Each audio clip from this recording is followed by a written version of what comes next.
meus amigos e amigas, eu sou o Marcelo Falcão, servidor aqui do Departamento de Comunicação do Legislativo. E a partir desse momento, iniciamos mais uma sequência do nosso podcast Fala Catanduva. Hoje teremos um convidado aqui muito importante que vai nos debater aí um tema muito importante mesmo. Está aqui com a gente, ao meu lado, o nosso jornalista Rodrigo Ferrari. Fala, Rodrigo. Olá, Falcão. Olá, quem nos acompanha. Sejam bem-vindos. A gente vai tratar de um tema de extrema importância, uma das principais políticas que existe num país é a Previdência. E nosso convidado, ele entende muito desse assunto. Isso aí. O nosso convidado é o doutor Alexandre Valera. Ele é o advogado aí da COBAP, a Confederação Brasileira de Aposentados, especialista no assunto, que vai falar aqui sobre o tema, esclarecer também algumas dúvidas e também nos dar algumas dicas. Pois é, meus amigos, no Fala Catanduva de hoje, fala doutor Alexandre Valera. Boa tarde, Falcão. Boa tarde, Ferrari. É uma satisfação a gente poder estar aqui e trazer um pouquinho de orientações sobre a nossa Previdência, sobre as aposentadorias, as pensões, e poder contar um pouco de como que funciona toda essa história aí do INSS aí no nosso Brasil.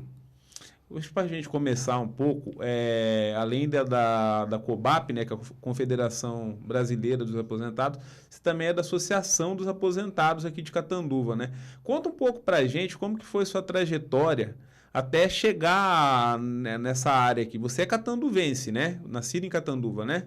Sim, sou nascido em Catanduva e comecei já...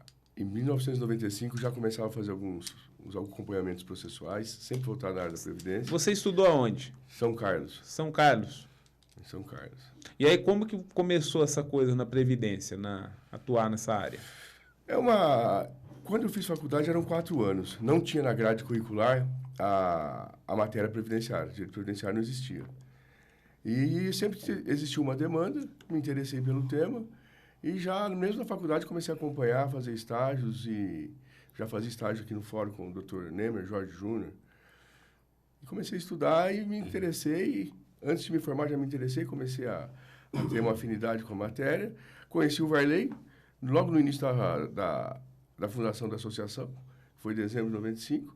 Aí a gente começou o trabalho junto, Catanduva e toda a região aqui, que a gente fazia visitas nas praças, nas igrejas, nos clubes, para levar essa oportunidade pessoal, levar um pouco do trabalho, tanto de revisão quanto para a concessão das aposentadorias.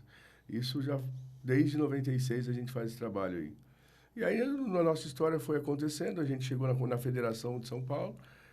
O movimento dos aposentados ele é dividido em uma associação, geralmente em cada cidade, uma federação por estado e a Confederação Nacional que representa os estados. Hoje o Varley continua lá na presidência? Sim, ele é presidente da COBAP e faz um excelente trabalho lá. E a gente acompanha o movimento dos aposentados desde essa época aí, e é o nosso dia a dia, a nossa paixão do trabalho e levar uma oportunidade para as pessoas. Embora é muito difícil, porque a nossa realidade é um processo previdenciário. Uma coisa que eu não consigo entender até hoje. A maioria dos casos são ganhos na justiça. Tem um custo operacional, uma máquina para o governo. E depois eles perdem, pagam com juros. O direito chega geralmente não para quem tem. A pessoa acaba morrendo. Nesses mais de 25 anos que eu tenho de advocacia, é triste os dados estatísticos que 70%, 80% acaba falecendo, são os herdeiros que vão ter o benefício disso daí, do atrasado. Como que funciona isso aí? Para a gente pegar e exemplificar. A pessoa tem lá o direito dela, ela dá entrada lá no processo de aposentadoria dela e... o Estado, o INSS, no caso, ele fica contestando mesmo sabendo que vai perder. Ele tem as portarias, as orientações deles, eles reconhecem algumas coisas ou não. Aí ele vai conceder ou indeferir o benefício. Aí ele entende que está faltando, que não tem um período. Um exemplo, não reconhece uma atividade rural, porque não tem recolhimento, não tem anotação na carteira, mas a pessoa trabalhou, aí você tem que fazer prova. Aí, geralmente, acaba indo na justiça para reconhecer esse período, ou desenvolve uma atividade especial, que tem um adicional de 40%, eles não calculam. Então, são várias situações. E eles negam, assim, de ofício para... A gente estava comentando aqui antes, pessoal, antes da gente começar, estava comentando assim que hoje ele tem uma atuação no estado inteiro, no Brasil inteiro, na verdade, Sim. né? E, inclusive meu pai, mas ele não está aqui porque ele atende meu pai, não. Mas meu pai é um caso desse. Por acaso ele está também aí na lista dos clientes dele, é uma situação igual ele estava falando. Meu pai trabalhou durante uma grande parte da vida dele, como trabalhador rural. Ele não tinha prova, teve que levar testemunhas lá. Testemunha. E foi indeferido. Foi indeferido de ofício na primeira instância, e até que perdeu. E agora perde. Eles vão gerar lá, gera um precatório lá, que é, na verdade, o dinheiro que era para ter sido pago desde que ele deu entrada, não é? Justamente. Agora, assim, qual que é a recomendação para a gente entrar nas orientações? O Falcão também tem perguntas para fazer. Pessoa, por exemplo, aqui em Catanduva nós temos muitos casos de pessoas que começaram a trabalhar em atividades que não eram registradas, não tinha CLT na época. Qual que é a orientação que você dá assim para as pessoas que estão nessa situação? O mais importante é conseguir reconhecer esse período, esse vínculo. Ele exerceu que atividade? Uma atividade rural? Aí você consegue com testemunha e com alguns documentos. Geralmente a certidão de casamento está escrito lavrador, a certidão de reservista, nascimento dos filhos, registro escolar dos filhos também. Então tem vários documentos que dá para comprovar. Entendo. Esse é o mais comum. Esse assim, só para atividade rural ou para outras atividades também? Existe alguma outra atividade que o INSS, se você conseguir comprovar, ela pode também ter, mesmo não tendo a contribuição? Depende. Se você trabalhou para uma empresa, você vai ter que pegar e fazer um pedido judicial para ser homologado aquele período, alguém tem que recolher. Agora, as atividades, o segurado especial, lavrador, pescador, o extrativista, soldado da borracha, profissões que não estavam regulamentadas na CLT até então, não, né? porque é um regime 88. de subsistência, né? Então, isso daí depende da contribuição. Porque o produtor rural, ele já paga um percentual para a Previdência a título de contribuição. Entendi. Na comercialização da colheita, né? Entendeu? Então, existe essa fonte de custeio. Entendi. O único que depende de custeio, importante, são os LOAS, os amparos assistenciais ao deficiente ou ao idoso. Idoso, 65 anos, e o deficiente físico ou mental. Isso aí independe de contribuição, porque é assistencial e ele é concedido desde que comprovados os requisitos. Quais são os requisitos? E não gera pensão. No caso aqui, a gente pegar, o senhor entrou, desculpa, Falcão, Não, tranquilo. é só para não perder a linha do raciocínio. A gente tem assim, qual que é que a gente tem muitos casos de pessoas que às vezes não têm contribuição, elas estão em uma... Qual que é o requisito para a pessoa ter, no caso do LOAS, acho que é o BPC, né, o benefício da prestação continuada, né? Qual que é o requisito para a pessoa ter? Então, nós temos a primeira condição, a idade, ao idoso, 65, e o deficiente, se é comprovado ter deficiência física ou mental. Tem que ser incapacitante. Sim. Não pode ser, por exemplo, se a pessoa poder exercer uma atividade, eles já vão negar. Sim, ele não é deficiente, né? Entendi. E a renda familiar. Tem que ser uma renda, hoje, administrativamente, tem que ser 5 pessoas para um salário mínimo. Só que na justiça, se você comprovar o gasto da família, como que funciona, que realmente não tem condições de sobreviver com a renda familiar, ele consegue o direito, independente de não ter as 5 pessoas vivendo com salário mínimo. Sim. A gente já conseguiu vários casos diferentes, assim, que comprova nota fiscal, desde gás, farmácia, aluguel. Às vezes IPTU, a pessoa está dependendo remédio e tudo, entendeu? A pessoa às vezes depende de caridade até para sobreviver, né? Sim. E não... Perfeito. Eu vou fazer uma pergunta aqui, até para algumas pessoas que nos assistem não conhecem a COBAP, nem não sabem o que é a COBAP, qual o trabalho que ela faz, como ela realiza. Então, o senhor, como é integrante, né, dessa entidade, explica aí para aqueles que nos assistem o que é a COBAP, como começou a COBAP. Conta um pouco da história e qual o trabalho que ela realiza e quem participa da COBAP. Então, vamos lá. A COBAP ela foi criada em 1988, 89, não lembro. E ela é reconhecida na lei do 8.212, 9.212 do INSS. Ela é um órgão representativo da categoria. É uma entidade sindical, então, né? No caso, não é sindicato porque não está nativa, né? Sim. Mas ela representa os aposentados. Como que funciona? Então, tem as associações e ela é detentora do convênio do desconto em folha do aposentado. A pessoa que vai numa associação de aposentado que é afiliada à federação, por sua vez, à confederação, a mensalidade do aposentado, ela pode ser descontada direto através desse convênio. Ele faz uma autorização, ele vai pagar a mensalidade e a Cobap detém esse convênio com o INSS. Então, ela é reconhecida como uma entidade representativa. E quem compõe essa diretoria? Geralmente, as associações são os aposentados que se interessam para ser diretores. Aí, cada associação ela vai ter um diretor que representa na federação. A federação ela é composta por diretores das associações.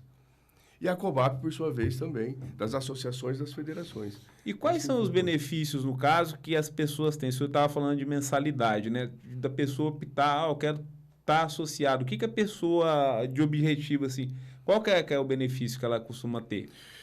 Isso depende do trabalho de cada associação. Vou falar aqui por Catanduva. Para quem não conhece, vai fazer uma visita lá que vai gostar, que é um trabalho muito bem feito, que é feito pelo Varley há muito tempo. Você vai ter Aqui médico, na Rua 15, gente. Médico, dentista, fisioterapia, atendimento jurídico. Vai ter vários convênios com laboratórios, farmácias. Tem excursões também, né? Tem excursões, tem cabeleireiro, tem várias situações ali que a pessoa se beneficia. Alguns serviços da entidade e outros são através de convênios. Isso aí é estendido também, é só pro aposentado ou pro familiar? Para os dependentes. Olha que bacana.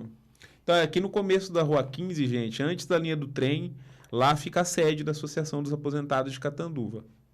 E em quais ações políticas que a Cobap participou aí durante toda essa trajetória, mobilizações, projetos, leis, que ela teve aí sucesso, conseguiu fazer realizações? Você pode destacar alguns? Posso. A primeira vitória dos aposentados foi quando pararam a Dutra, pararam várias rodovias no Brasil e conseguiram a reposição de 147% de todas as aposentadorias. Essa foi a maior conquista que teve na época dos aposentados. Isso lá atrás. Como que funcionava? Na década de 90. Conseguiu a reposição das perdas salariais de 147% nos benefícios. E hoje o trabalho político é muito grande da Cobap no sentido de bastidores para mudar legislações. A gente está tentando, através do senador Paulo Paim, vai ter até agora uma discussão lá, um projeto, para a gente tentar tirar a decadência. Porque eu acho que foi em 2006, não lembro a data que foi certo corretamente, antes você aposentava em qualquer data. Se você tivesse o direito, você podia pedir sua revisão, só que os seus atrasados estavam limitados a 5 anos. É a prescrição quinquenal. Só que o seu direito não decaía, você poderia pedir. Eu não lembro agora se foi em 2006, ou foi antes, não lembro. Veio uma nova lei. A partir dessa data, você tem 10 anos para requerer seu benefício. Se você passou de 10 anos, você pode ter o direito, você não pode fazer mais nada, mesmo tendo direito. E isso valeu para quem estava para trás, que aposentou em 1980. A partir daquela data, tinha 10 anos. Então, restringiu muito a possibilidade. Hoje só pode pedir revisão de hoje a 10 anos para trás as pessoas. O resto, se a pessoa não pediu, ele não vai ter direito. E parece muito 10 anos, mas não é. Sabe por quê? Deixa eu só completar. Geralmente, essas teses de grande impacto do INSS chega a demorar 8, 9, 10 anos para se discutir se tem o direito ou não. Entendeu? Nós estamos falando tipo da revisão da vida toda agora, que foi uma conquista grande que nós conseguimos no STF. Acho que é a maior conquista jurídica. Explica como que é, até para as pessoas entenderem. Como que ela funciona, a revisão da vida toda? É para quem aposentou. Você pega dos últimos 10 anos, tá? Então, hoje é dia 7. Então, você põe do dia 7 de junho de 2013 até aposentou dia 12/11/19, que foi a última alteração na Previdência, a última reforma. Então, quem aposentou nesse período. E teve contribuições anteriores a julho de 94, que não foram consideradas. O que é a revisão da vida toda? Você pegar todas as suas contribuições, porque como funciona hoje? Você pega 80% das maiores de julho de 94 para cá. Agora é a possibilidade de calcular todas para trás e ver se vai melhorar seu benefício. Se eu tinha, por exemplo, se eu estou aposentado hoje, se eu tinha, às vezes, uma contribuição alta naquela época lá, pode ser uma situação vantajosa, pode aumentar a minha renda, então, hoje. Sim, hoje muitas pessoas têm esse direito. Por quê? Em 94 veio o Plano Real, foi uma quebradeira danada. Muita gente tinha condições. Antes você poderia contribuir com 20 salários, 10 salários mínimos, hoje já não tem, você tem o teto. E depois teve aquela crise de 94, de 90, do Collor, que foi uma confusão no país. Muitas pessoas perderam o poder aquisitivo e começaram a contribuir a menor, e dali começou a valer e descartou para trás. Doutor, no momento atual, o que está sendo discutido no Congresso em relação à Previdência, em relação aos direitos dos aposentados, e como é que a COBAP está atuando para poder fazer ações aí para os aposentados não perder direitos, para preservar os direitos? O que o senhor pode contar para a gente? A nossa maior luta e nosso maior objetivo é acabar com a decadência que eu estou falando, como que era antigamente. Qualquer um pode pedir a revisão, independente de quanto foi concedido o benefício. Hoje, a maioria das pessoas, tendo direito ou não, ela não pode, porque passou de 10 anos. Isso é uma luta. Judicialmente não tem o que fazer, porque já a decisão é só através do legislativo mesmo. Agora a gente tem uma outra questão. Nos últimos anos, o senhor citou aqui uma lei de 2006, desde que o senhor começou a trabalhar nessa área aí, já tentaram fazer várias reformas, foi feita uma reforma grande, várias mini-reformas da Previdência. Praticamente todo governo que entra tem que mexer nessa área. É incrível, assim, a área que tá quebrando o país é existir aposentado. As outras áreas estão tudo bem. E foi feita uma grande agora, recente, assim. Primeiro eu queria saber qual que é a sua avaliação sobre o que foi feito, essas últimas reformas, né? Essa última que fez grandes mudanças e ela está chegando também. Chegou nos estados, agora está chegando nos municípios também, no funcionalismo, no serviço público municipal. Qual que é a sua opinião sobre ela? E, assim, citar alguns aspectos, assim, que o senhor acha que se teve evolução ou se teve retrocesso, na sua visão. Como a gente já acompanha o movimento dos aposentados há muito tempo, algo que nós, do movimento, não acreditamos é que a Previdência é deficitária. O INSS é o maior regime previdenciário do planeta. São milhões de pessoas, funciona desde 64, nunca teve um problema. E nós entendemos, até com estudos da Anfip, que são nossos parceiros, que é superavitária. Qual que é o problema? Você não tem um caixa da Previdência. Antes era o INSS, recebia tanto, pagava tanto. Aí veio a Seguridade Social, assistência, previdência e saúde.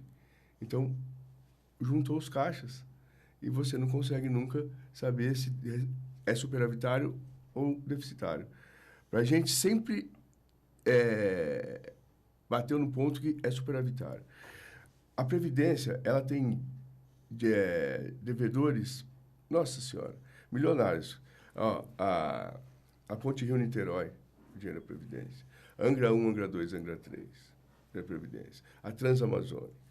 Várias obras foram pegas com dinheiro da Previdência, nunca foi devolvido. Tem empresas privadas também, né, que tem uma dívida gigantesca. E depois veio a DRU, né, que foi a desvinculação das receitas da União, que você podia pegar 20%. Do INSS até hoje pega e não devolve. E aí você tem, assim, a assistência, o LOAS. O LOAS você não paga. Como que vai sair do Caixa da Previdência? Você não tem contraprestação. Isso é a União que tem que pagar, do Caixa da União. Vai para lá. Aí fica essa bagunça. Quer dizer, então, para quem está nos assistindo, esse dinheiro aqui, a maioria do dinheiro do INSS, ele é por meio da contribuição em cima de quem trabalha, de quem está trabalhando. É a fonte de custeio e tem mais alguns tributos também, né, se eu não estou enganado, né? Mas é basicamente isso. Só que aí várias políticas sociais são bancadas também com esse dinheiro de quem está na ativa hoje. Sim. Só que quem está na ativa não tem certeza nenhuma de que vai se aposentar. Uma situação que mudou, e até hoje a gente não conseguiu voltar como que era. Você aposentou, continua contribuindo. Você podia receber de volta 80% que era o pecúlio. Hoje não tem mais pecúlio. Você pega, aposenta, você trabalha, você paga a previdência, vamos supor, você ficou doente. Você não tem direito de nada. Você não tem contraprestação da contribuição, quem é aposentado. Eu vou fazer uma pergunta até sobre valores, né? Que valor que, dentro do orçamento, que vai para o sistema previdenciário, o valor ou o percentual, qual seriam os valores? Olha, eu não vou saber te informar, mas é muita coisa, sabe? É muita coisa. E quantos aposentados nós temos registrados hoje no Brasil? Um número ou um percentual do número da população? Mais de 7, 10 milhões aí. 7. Em Catanduva, o senhor tem esse número também? A gente tem lá na associação, Associação. mas... Certo. Mas o que No caso da Catanduva, é a agência de Catanduva, tá? São todas as cidades que fazem uso da agência de Catanduva. Sim. Mas a gente pegando, por exemplo, aqui a situação que a gente tem. Hoje, eu achei interessante essa questão de falar, assim, de tocar nessa questão do superávit, que pouca gente fala, né? Muita gente fala que a Previdência está quebrada, que a Previdência é isso, é aquilo. E, assim, desde que eu era criança, eu já vi, por exemplo, um monte de banco. Banco, eu já vi vários bancos quebrarem. Banco eu já vi quebrar. Apesar deles falarem assim, que a Previdência deveria ser privada. Mas quem mantinha a Previdência privada está quebrado. E eu não me lembro, eu posso estar enganado, não me lembro, acho que já existe há mais de um século, bem mais de um século, que existe sistema de previdência no mundo. Não me lembro de nenhum lugar do mundo que a Previdência quebrou. Existe algum lugar que a Previdência quebrou?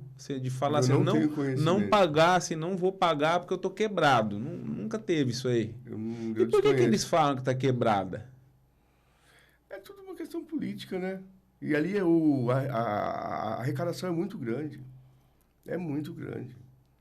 Porque ela não é facultativa, ela é compulsória. Você é obrigado. A previdência privada, você tem a faculdade. Eu vou ou não vou aderir ao sistema. O do INSS, não. O regime geral é obrigatório. Entendeu?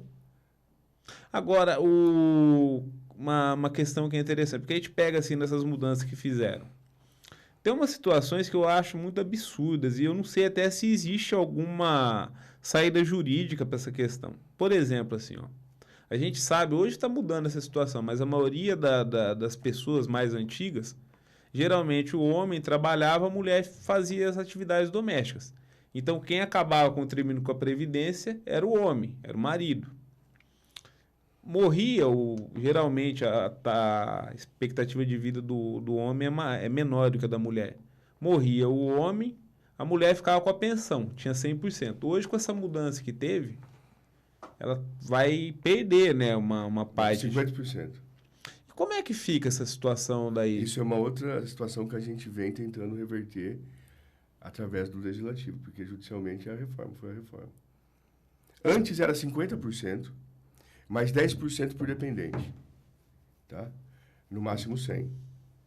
Depois foi para 80%, mais 10% por dependente. Agora voltou a 50%. E como que eles... Qual que é a justificativa de uma coisa dessa aí?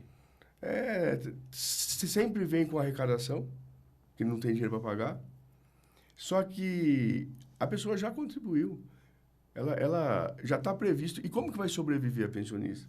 Então tá, o marido faleceu. Então metade da despesa acaba?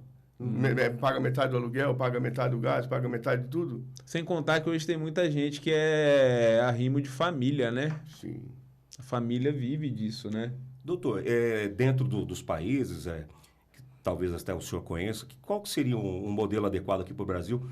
Algum sistema que é utilizado em outro país, que talvez a gente até poderia copiar aqui. Qual a sua opinião sobre isso? Olha, eu sou suspeito porque eu acho que o nosso sistema previdenciário é o melhor que tem. Ah, é? O que falta é administração, gestão e honestidade. Eu acho que é por aí, entendeu? Uhum. Desde de acabar com esse negócio judicial, porque o custo que está para a máquina é muito maior do que pagar o que deve. já fazer Se uma você gestão. começa a pagar uma aposentadoria de 2 salários mínimos para pessoa todo mês, você vai menos do que você pagar uma bolada. Não, é com juro, correção e a estrutura jurídica para acompanhar. O INSS deve ser a pessoa jurídica que mais tem processo no país. A Justiça Federal, praticamente, ela funciona em função do INSS. Qual que é a sua opinião sobre previdência privada? Porque muito se fala também, pensar no futuro, o INSS hoje tem teto, né? Falam, às vezes, eles orientam para a pessoa que tem um pouquinho mais de sobra no dinheiro, você deveria investir na previdência privada. Vale a pena? Olha, a gente está vivendo o momento da pessoa contribuir. Nós não chegamos no momento das pessoas receberem, para ver como que vai ser a saúde financeira, se vai ter caixa para isso. Não deixa de ser um investimento, a pessoa ela faz de um jeito obrigatório uma reserva, uma poupança. E aí tem os planos de previdência que você pode sacar com tempo antes e tal. E são pouquíssimos benefícios que são pagos mesmo. Geralmente o pessoal saca, só que não chegou o tempo da contribuição para pegar e garantir o benefício. Porque, na verdade, a previdência privada é uma equação matemática. Você contribui tanto por tanto tempo, eu vou aplicar o seu dinheiro, fazer a gestão do seu dinheiro, e depois você vai ter tanto para receber, mas é sempre vinculado ao que você contribuiu. Então, é uma equação matemática ali, exata e justa. Mas o juro que eles pagam, por exemplo, de aplicação, parece que é muito baixo, né? É baixo se você resgatar antes, né? Porque eles querem 10, 20 anos, né? Que fica. Então, mas aí se o banco quebrar, quem que garante que a gente vai ter o dinheiro? Quando eu comecei a trabalhar, tem uma coisa interessante. O pessoal chegava com um carnezinho assim, Banco Santos, era previdência privada. Até hoje quebrou. Um abraço. Pessoal, para tentar reaver e não conseguiram. Não. Entrou na justiça, tudo e não... Não tem patrimônio, né? Como você vai pagar? Não tem bom pagador sem dinheiro, né? Eu vou fazer mais uma pergunta aqui no sentido do processo político. Lá no Congresso, até no Senado, que políticos, deputados, senadores que apoiam a causa da aposentadoria, da Previdência, que projetos eles têm apresentado, que o senhor pode destacar para a gente? O senador Paulo Paim, a base política dele já é os aposentados e as exceções, que ele gosta de trabalhar, e sempre teve lá no movimento dos aposentados. E você tem aí alguns deputados de alguns estados que também fazem um apoio, que colaboram. Sempre tem uma bancada que ajuda os aposentados. Mas o que se destaca mesmo é o senador Paulo Paim. Faz todo o bastidor ali. Existe mas é interessante assim, como que existe essa articulação tão grande na hora de tirar direito do aposentado, né? Para devolver é mais complicado, Nossa, né? É uma luta, né? Porque você pega na própria imprensa também, né? Eu posso falar, eu sou jornalista, como eles batem, não, porque precisa, parece assim que é um dogma, né? E não sei se é bem assim, né? A gente fica meio em dúvida se é realmente essa realidade que eles colocam aí. Sempre tem a questão financeira por trás de qualquer alteração legislativa, qualquer alteração legal. Sempre tem um interesse financeiro e um interesse político, né? E nem sempre vai levar ao interesse do cidadão. Lá vocês atuam também junto ao aposentado que é servidor público também? Sim. Você tem acompanhado um pouco essas mudanças que a gente teve no estado de São Paulo e discussões nos municípios? Isso daí é muito específico para cada região, para cada município. Então, cada associação, ela acaba dando um amparo para a autarquia municipal dali, mas sempre tem o sindicato deles, né?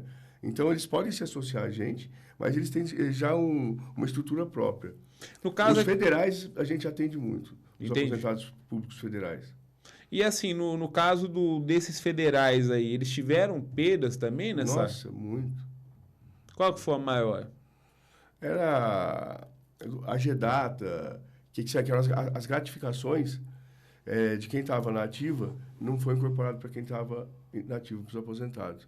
Essa foi das maiores prejuízos que teve.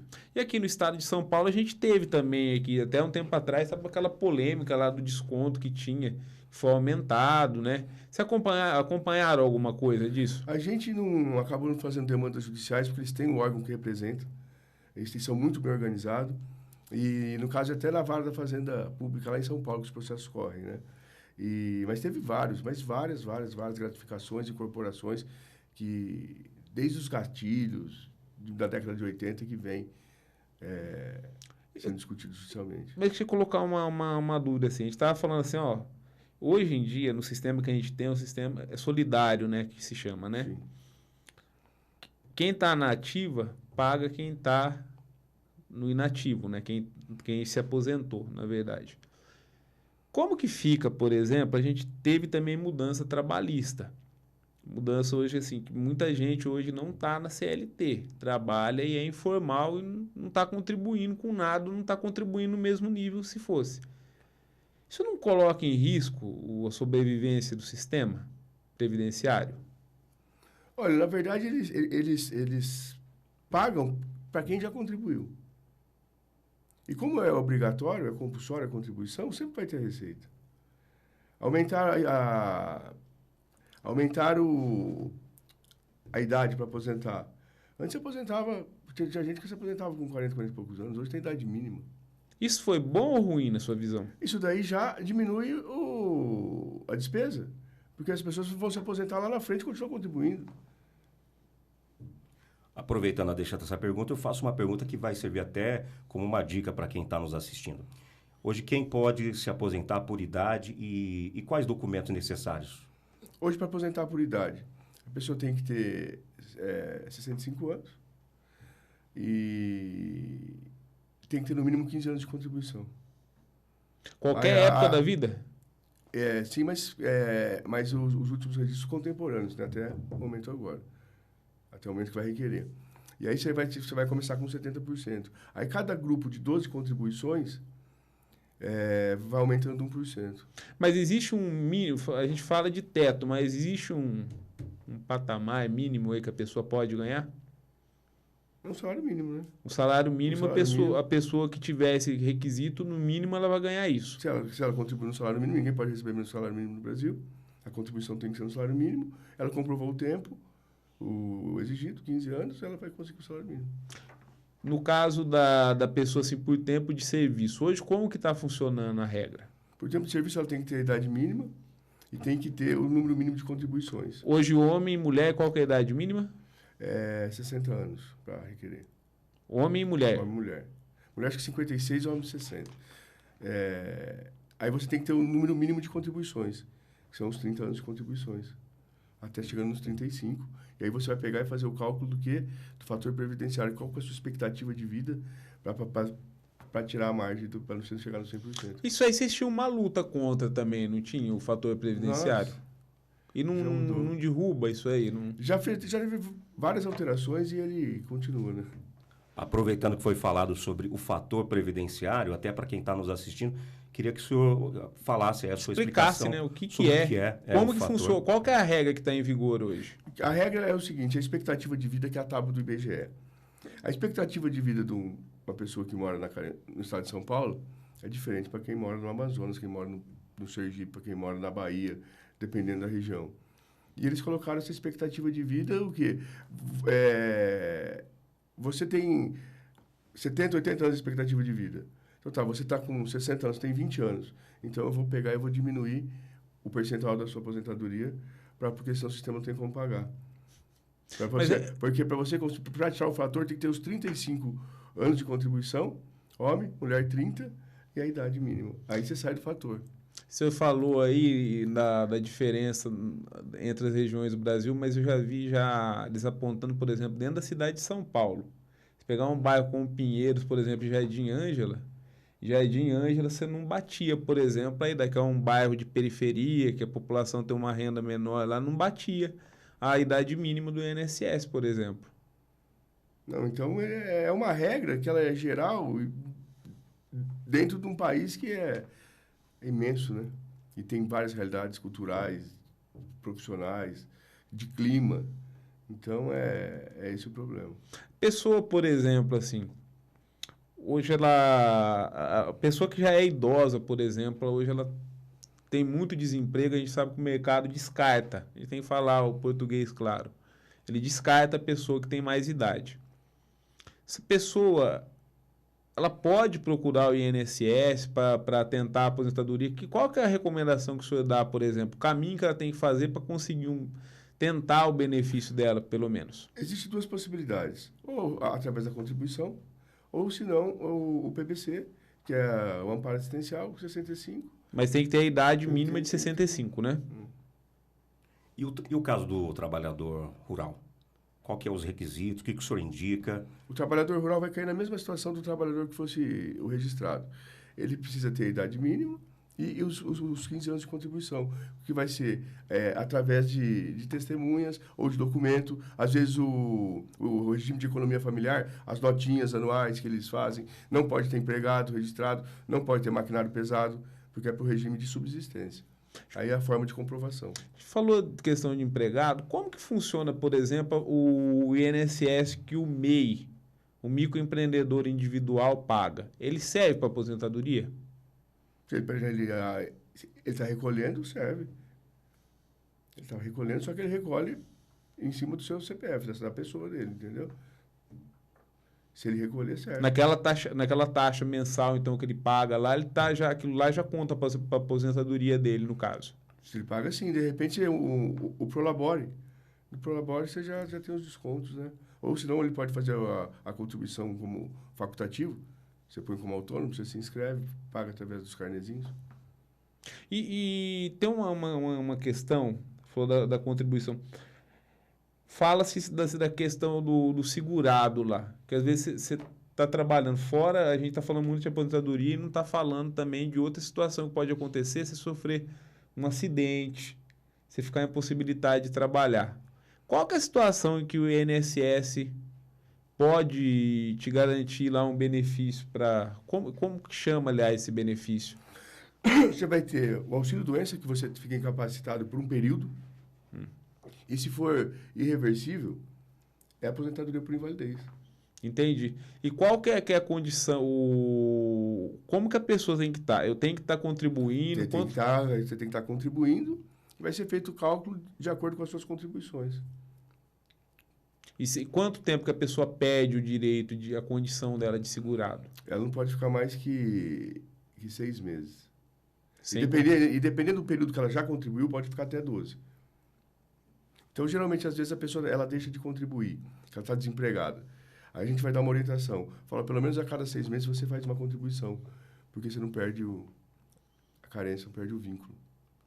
O Rodrigo perguntou do meio, vou fazer mais uma pergunta também, no caso, quem pode se aposentar. Por exemplo, o trabalhador já se aposentou, ele pode continuar trabalhando, estando aposentado? Como é que funciona esse processo? Ele vai recolher mais? Ele vai ter mais um direito?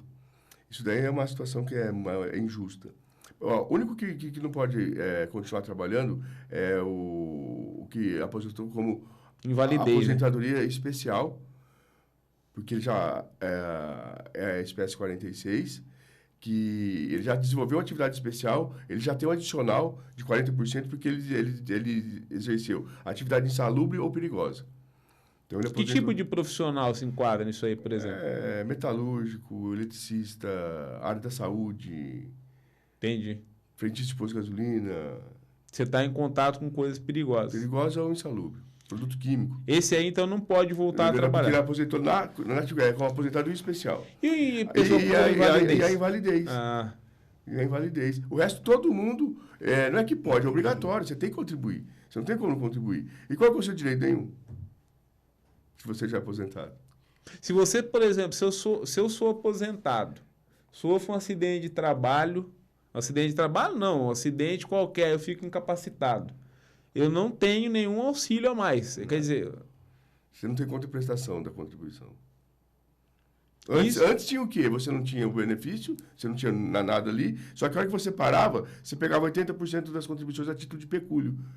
Isso era, o dinheiro dava para a pessoa, era dado para a pessoa. Você aposentou, continuou contribuindo, então vamos pegar um percentual aqui, a hora que você parou, encerrou o registro, você pegava a título de pecúlio. E não tem... Foi até 94 isso. E hoje em dia não existe mais. 94 para cá não tem mais. Nem, só por lei, se fizerem uma lei... Só se tiver uma legislação para isso. Pela tendência que está indo aí, né?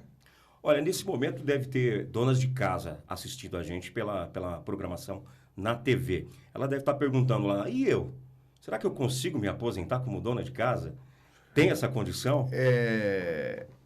A dona de casa ou qualquer pessoa que não exerce atividade profissional remunerada, ela pode contribuir através do contribuinte facultativo. O autônomo, ele se inscreve, ele vai ter o número dele, a inscrição, e ele vai pagando e pode continuar. A gente considerando, por exemplo, essa regra aí que foi colocada, tem que ter que hoje em dia 15 anos, né, e a idade mínima.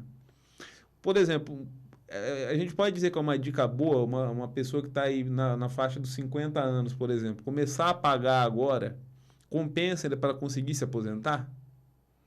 É sempre interessante, porque às vezes ela não conseguir aposentar e se ela ficar doente.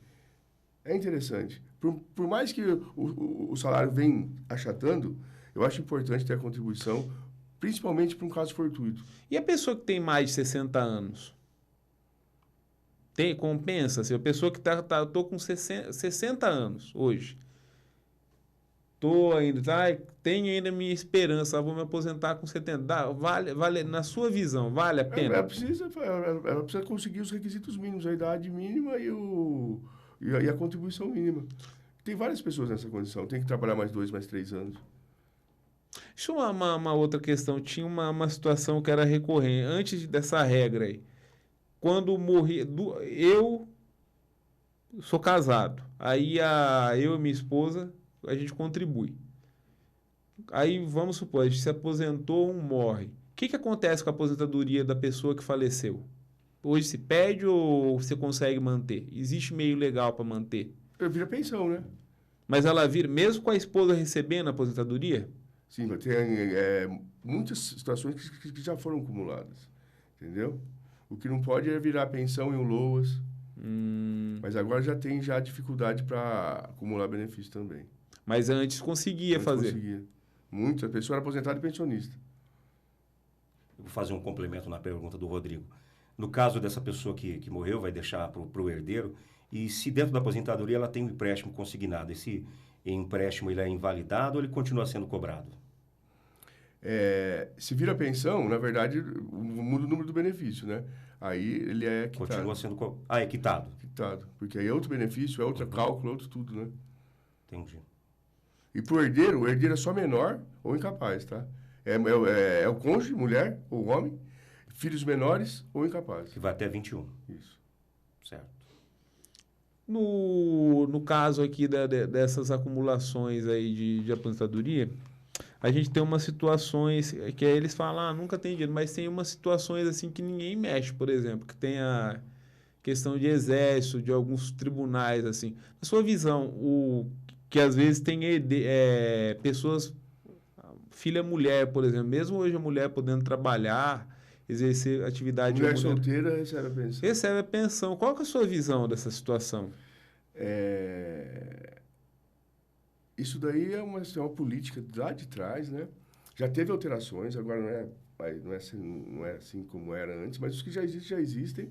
E tem muitos casos que as pessoas nem casam para não perder. Sim. E aí fica lá recebendo dinheiro e enquanto isso... E é alto, né, o benefício, né, que a pessoa... Eu ia até perguntar, complementando, qual que seria aí essa classificação de salários aí desses Vai depender da atividade que exercia, mas... Chega até que valor, no máximo? Tem gente de 15, 20 mil, é loucura, 30 mil, é umas coisas... Hoje o teto do trabalhador comum aí do INSS está em quanto? 6 e pouco. Esse é o máximo, então, que uma pessoa vai conseguir. No passado, podia chegar até quanto? Começou que você podia contribuir com 20 salários, 10 salários, e agora tem o teto. E não seria melhor, às vezes, permitir que as pessoas pudessem contribuir com mais salários? Para poder eles fazerem caixa, poder investir e depois ter o dinheiro lá? As políticas que vieram, eles vieram achatando o limite de contribuições. Que eu acho que não é interessante. É interessante.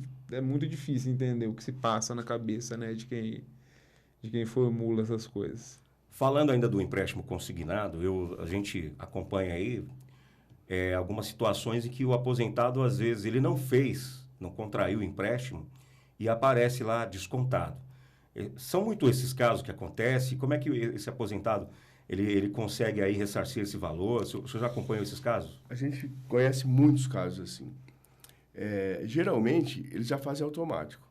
Eles colocam como venda casada, pode falar? Tem casos que os caras nem assinaram nada e eles colocam o dinheiro lá na conta da pessoa. Aí ou faz um cartão de crédito e o cara não fez. entendeu? Ou renegocia, eterniza o negócio. Aí tem que entrar com uma ação judicial.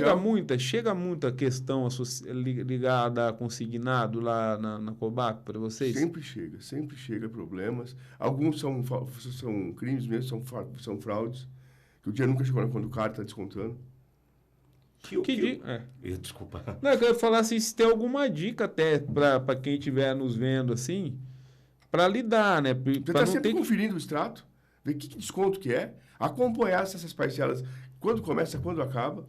E telefonema também, né? Tem Às vezes a pessoa, ela aposentou, nem chegou aí do benefício dela, já estão ligando oferecendo empréstimo para ela. Isso é uma coisa absurda, né? Como que é possível um negócio desse? A pessoa acabou de aposentar, ela não sabe, ela nem está sabendo. Eu já conheço caso desse aí, que a pessoa ficou sabendo porque ligaram oferecendo um consignado para ela. Isso é muito comum no nível nacional. E como que vaza essa informação? Porque o INSS roda as informações de pagamento, alguém consegue ter acesso a isso. Mas não é sigiloso? É sigiloso. Entra no banco de dados e solta também no diário oficial os números de benefícios concedidos e as datas, né? Isso sempre teve, entendeu? Só que tem uns que conseguem chegar antes disso daí, principalmente os bancos. Qual que é a sua visão sobre empréstimo consignado para aposentado?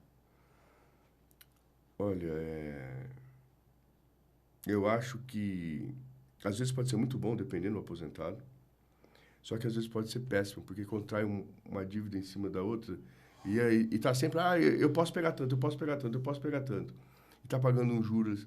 O juro não é baixo, né? Não é baixo. Então, isso vai depender do motivo do empréstimo, que é uma possibilidade de alguma solução imediata financeira que um aposentado tem, isso é ótimo. Mas fazer daquilo uma dependência, um vício... É que a gente tem muita família hoje, parece, a gente vê que tem uma pressão de filho e neto danada, né? Para ter esse tipo de situação também, né? Então, umas situações, volta e meia a gente está tendo crise financeira, né? Sim. É uma situação meio... É difícil a gente avaliar, tem que avaliar caso a caso, né? Caso a caso. O bom é se puder não pegar, não pega. E que outros golpes ou fraudes que acontecem aí que os aposentados são vítimas, que o senhor pode destacar, talvez até se tiver algum exemplo? Olha, às vezes do consignado, muitas pessoas na justiça acabam pedindo taxa para isso, taxa para aquilo, e acabam enganando as pessoas. Falam, vou entrar com um processo, ou vai acontecer, tem muitas fraudes nesse sentido. Então, é sempre importante a pessoa cuidar bem do controle do que recebe, o que desconta, e quando precisar de alguma orientação jurídica, procurar um advogado de confiança conhecido, uma entidade, uma associação, para ter a orientação certa e usar o caminho correto. Lá na Cobap, por exemplo, a assessoria jurídica para os associados ela é gratuita. Para essas orientações, pelo menos. Sim. A Cobap, no caso, ela dá assistência para as federações. Isso, nas associações. Eu errei, desculpa. Nas associações, a maioria delas tem o seu departamento jurídico. Para orientações e algumas coisas não se cobra nada. Agora, tem que fazer um processo. O cara não vai pagar nada para dar entrada, se der certo, tem um percentual do advogado. Porque os advogados, eles não recebem salário nas associações. Entendi. Eles sempre trabalham no ar de êxito. Entendi. Fazer mais uma pergunta que é uma curiosidade. A pessoa seguiu todos os requisitos para se aposentar, aí ela dá entrada no procedimento. Qual que é o prazo, as etapas, as fases que o INSS tem para poder concluir e gerar o benefício para essa pessoa? Administrativamente, ele tem um prazo lá de 30, 60, 90 dias para concluir as coisas, mas às vezes não cumpre. Depois tem os recursos administrativos e dali você vai para a justiça. Para a justiça você vai ter o quê? A decisão de primeira instância. Existem muitas situações depois da criação do Juizado Especial Federal que o juiz ele dá a sentença procedente, antecipa a tutela, o cara já começa a receber e fica discutindo um tempo atrasado. Eu não sei como que é o seu pai. Nesse caso. Se ele já implantou o benefício. Às vezes, você ganha na primeira, ganha no tribunal. Aí o tribunal manda implantar e volta para fazer a execução. No caso dele lá, por exemplo, ele aposentou por tempo de serviço. Teve que esperar, porque o dele não tinha dado tempo de serviço.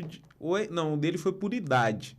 O dele acabou dando por idade, contou contribuições, mas aquilo lá, daí ficou aquele passivo imenso lá na justiça. Que é o que a gente estava falando, assim, poderia já ter resolvido, né? resolvia, mas enrola. E é uma situação assim que a pessoa... Você estava falando... Hoje é grande a fila no INSS para fazer o procedimento administrativamente? Hoje é digital, né? Esses são só os benefícios de incapacidade que vai no INSS. Você faz tudo pela internet. E eles negam muito do incapacidade? Negam muito. Negam muito. Mas se a gente vê uns casos aí de gente que não consegue fazer nada e eles negam, né? Sim, Mas o que é isso aí? Porque daí começa a surgir, o Falcão falou semana passada, da teoria conspiratória, mas isso eu não sei se é conspiratório, se é vida real. Falam até que tem meta, não tem meta. Afinal, por que tem? Olha, oficialmente a gente não sabe, não tem como falar, né? Qualquer coisa é especulação. Entendeu? Mas se tem um percentual que consegue ou não consegue, é que a gente sabe. É estranho, né? E aí você vai para a justiça. Um dos processos difíceis também na justiça é a invalidez. Porque você tem que comprovar com um documento, tem que estar muito bem preparado o profissional que vai conduzir o pedido para comprovar realmente a capacidade. Porque a gente não pode chegar aqui, por exemplo, e falar essa condição da invalidez. Só varia de atividade para atividade? Depende, você pode ser readequado ou você é incapaz de vez mesmo, entendeu? Vai depender qual o problema. Entendi. Mas vamos pegar assim, uma situação recorrente. Vamos supor, eu trabalho no comércio. A pessoa trabalha uma profissão que é comum aqui na cidade. A pessoa ela tem um problema que ela não consegue ficar em pé para executar uma venda. Um problema lá de locomoção e tal. Isso aí pode chegar a dar ou eles podem falar, não, você não vai fazer isso aí, então você consegue ficar sentado e você vai digitar. Eles podem fazer isso aí? Veja só, aí é uma situação que tem que ser analisada através da questão médica. Isso é incapacitante? Isso te incapacita ou te limita? Isso é um tratamento, é por um período que você vai estar impossibilitado, que é o auxílio-doença, para você se tratar e você vai depois voltar a trabalhar? Ele te limita ou te incapacita? Entendi. É isso que é o ponto que tem que ser reconhecido. Fazer uma pergunta aqui para o doutor, até para divulgar um pouco do seu trabalho. Qual dos casos que o doutor pegou para atuar, para defender, que foi mais difícil e qual que foi o mais fácil que teve um tempo que o senhor conseguiu aí trazer o benefício para a pessoa? Olha, não tem fácil, né? Porque você não precisaria estar na justiça. Se fosse fácil, já estaria dando certo, né? É um processo complexo. É o processo. Aí vai depender o juiz, a velocidade que ele vai pegar e conduzir o processo, entendimento dele, como que é. A fila é grande também na justiça? Vixe, é grande. Porque, na verdade, a advocacia é uma atividade de meio, não é uma atividade de fim. Eu vou pegar o seu direito, vou levar para o judiciário e vou requerer para você. Só que quem reconhece, quem entrega a prestação jurisdicional é o Estado, é o juiz. Então, aí vai do tempo. Agora, um caso assim que a gente pode falar que foi uma conquista grande foi o do Loas. Ainda quem foi esse processo é nosso, do escritório. Era a questão do Loas, 5 pessoas por um salário mínimo. Um caso de Itabapuã, um casal. Recebia, na época, acho que 2, 3 mil reais a renda familiar e tinha um filho especial. Impossível de acontecer. Conseguiu o Loas. Ele queria, e a preocupação, o dia que eu morrer, como que vai fazer? Precisava de alguém para cuidar. Mas o casal vive, não sei ainda, vive em função do filho. Aí eu falei, não, vamos tentar fazer alguma coisa diferente.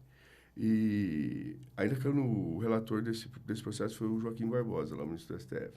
Aí a minha briga era o seguinte, comprovar quanto que gastava. Até levava na fisioterapia, né, hidroginástica. Era um cuidado total, quanto que gastava. Ficamos 6 meses colecionando as notas de tudo e mostrou que não dava. Só que era contra a lei.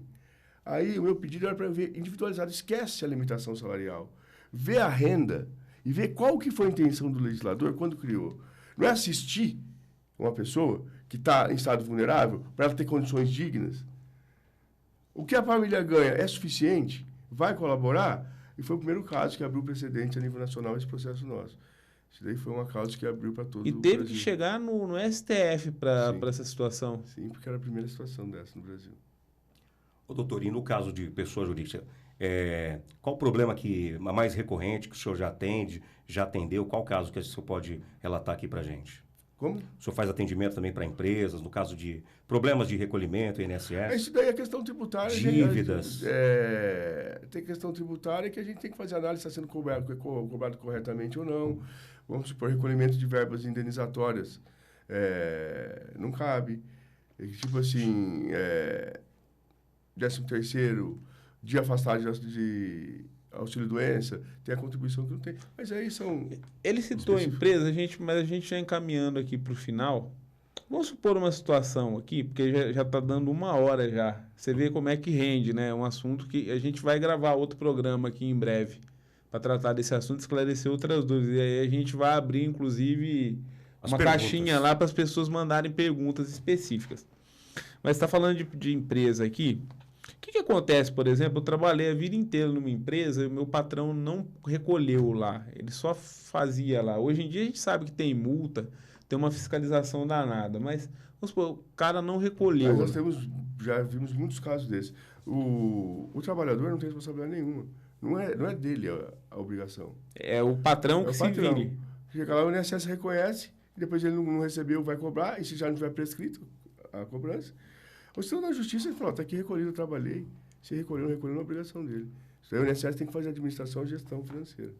Esse aí, pelo menos, então você não vai tomar o prejuízo mesmo que o patrão não seja... Perfeito, então. Então, vocês ficaram aqui com esse... Depois a gente passa lá para o Falcão finalizar. Mas vocês ficaram aqui com esse começo aqui. Acho que é um assunto que ele rende muito, dá muita discussão, tem muitas dúvidas. Eu espero que a gente possa ter contribuído um pouco com vocês, para vocês terem uma compreensão melhor sobre esse tema. Ele vai afetar todo mundo, não adianta achar que você é tão jovem, você vai precisar disso aí daqui a um tempo.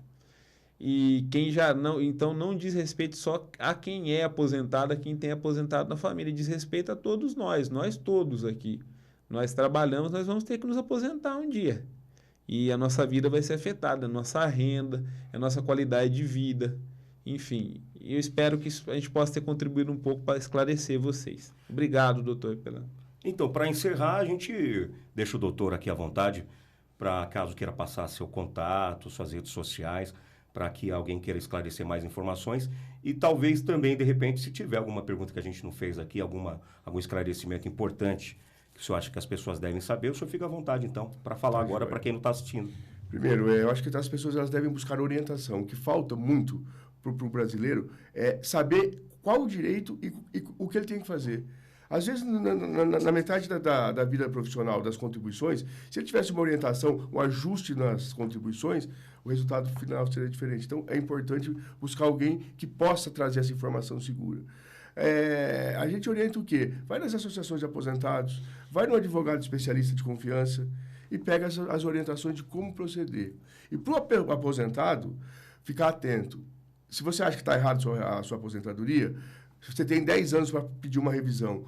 Antes de dar esse tempo, procura um profissional de confiança e vê se tem algum direito para pedir. Hoje, a mais comum é a revisão da vida toda. Então, o pessoal ficar atento. Sim. E agradeço aqui a oportunidade, espero ter contribuído aí. Se alguém quiser entrar em contato com o doutor, você pode passar seus contatos. Pode ir na associação, a gente tem... Associação dos aposentados. Na rua? Na rua 15 de novembro.